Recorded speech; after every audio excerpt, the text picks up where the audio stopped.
Hello আসসালামু আলাইকুম guys, daily ব্লগে আপনাদের সবাইকে স্বাগতম। আজকে আপনাদের জন্য নিয়ে চলে আসলাম আরও একটি ব্লগ। সকালবেলা ঘুম থেকে উঠেই চলে গেলাম ছাদে। প্রতিদিন সকালে আমি গাছে পানি দেই, তো আজকে দেখলাম আমার ছাদে লাগানো কলমি শাক আর পুঁই শাকগুলোর কিছু পাতা বড় হয়েছে। তো আমি সেগুলোকে পানি দেওয়ার সময় দেখতে পাই, পরে আমি এগুলোকে গাছ থেকে ছিঁড়ে নেই সবজি রান্না করার জন্য। আমি যখন প্রথম কলমি শাকের ডালাগুলো লাগাই তখন অনেকগুলো ছিল, পুঁই শাকও লাগিয়েছিলাম অনেকগুলো, কিন্তু আস্তে আস্তে এগুলো দেখা যাচ্ছে মরে যাচ্ছে, কারণ সঠিকভাবে আমি পানি দিতে পারিনি, কারণ আমি বেড়াতে গিয়েছিলাম।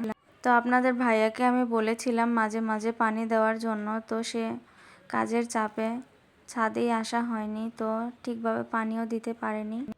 প্রথম আমি যখন এই শাকগুলো লাগাই তখন এক সপ্তাহ পর পরই আমি এই শাকগুলো তুলতে পারতাম, এতটা ঘন ছিল আর এতই ভালো হয়েছিল শাকগুলো যে দেখলেও মনে হতো যে পাতাগুলো কতটা বড় বড়। আর এখন পানি আর মাটির অভাবে দেখা যাচ্ছে যে গাছগুলো তেমন বাড়ছে না আর পাতাগুলোও ছোট রয়ে গেছে। তো আমি বেড়ানো শেষ করে যখন বাড়ি ফিরে আসি তখন দেখতে পাই এসে যে গাছগুলোর পাতা কেমন যেন মরে যাচ্ছে আর ডালগুলো শক্ত হয়ে যাচ্ছে, মাটিও শক্ত হয়ে গেছে। তো দেখেও মনে হচ্ছিল আসলে গাছগুলো মনে হয় পুষ্টি পাচ্ছিল না। তারপর আমি আমার কাটা সবজি বাদা এগুলো ফেলে গাছগুলোর গোড়ায় জোর দেই, কিন্তু দিলে কি হবে, তাতেও কোনো ফল পাচ্ছিলাম না। তারপর একদিন আমি এই ডালগুলো সবগুলো উঠিয়ে মাটিটাকে নরম করে দেই। মাটিটা এত শক্ত হয়ে গেছিল যে পানিও কাজ হচ্ছিল না।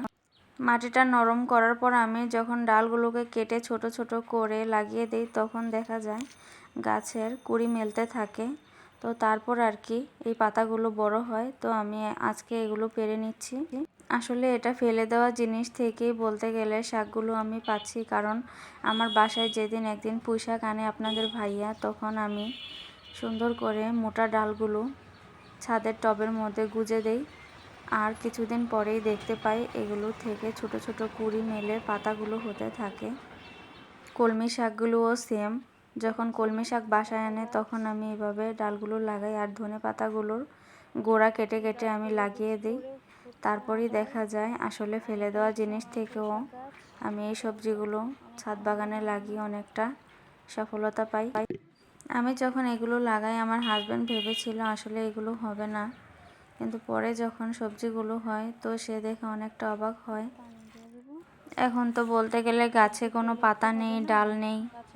আগে প্রথম যখন হয় তখন গাছের পাতার জন্য টব দেখা যাচ্ছিল না, এমন একটা অবস্থা হয়েছিল।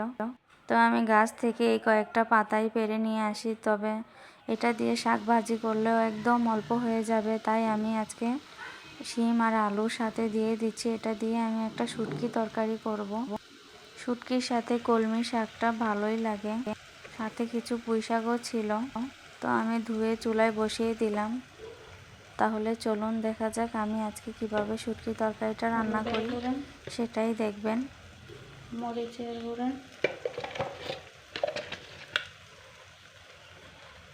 ধনিয়ার গুঁড়া,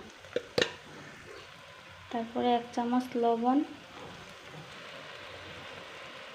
এখানে আমি 4-5 পিস রসুন দিয়ে দিলাম, ছোট ছোট রসুনগুলো। তারপর আমি মশলাটার উপর একটু পানি দিয়ে দেব। তারপর আমি ঢাকনা দিয়ে ঢেকে দেব তরকারিটা সেদ্ধ হওয়ার জন্য।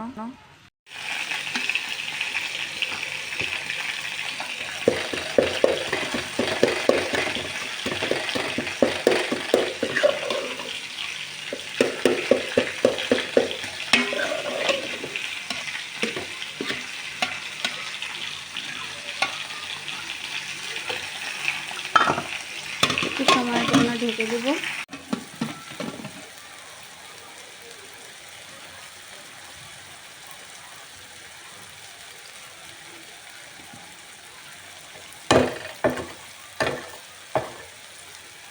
এই তরকারিটাতে আমরা তেল ব্যবহার করি না, শুধু মশলা দিয়ে আর পানি দিয়ে সেদ্ধ করার মাধ্যমে এটার মধ্যে আমি শীতল একটা শুটকি দিই। এই শুটকিটা দিয়েই আমি এই তরকারিটা রান্না করি। তারপর পানিটা শুকিয়ে আসলে ধনেপাতা দিয়ে আমি নামিয়ে নেব। দেখেন আমার তরকারির কালারটা কতটা সুন্দর দেখাচ্ছে। তো বাগানের সবজি দিয়ে যদি আপনারাও চাইলে এভাবে সবজি রান্না করতে পারেন। এভাবে সবজি রান্না করলে অনেক মজা হয়। তো আমার ভিডিওটি সম্পূর্ণ দেখার জন্য আপনাদেরকে অসংখ্য ধন্যবাদ। সবাই ভালো থাকবেন, সুস্থ থাকবেন। আসসালামু আলাইকুম।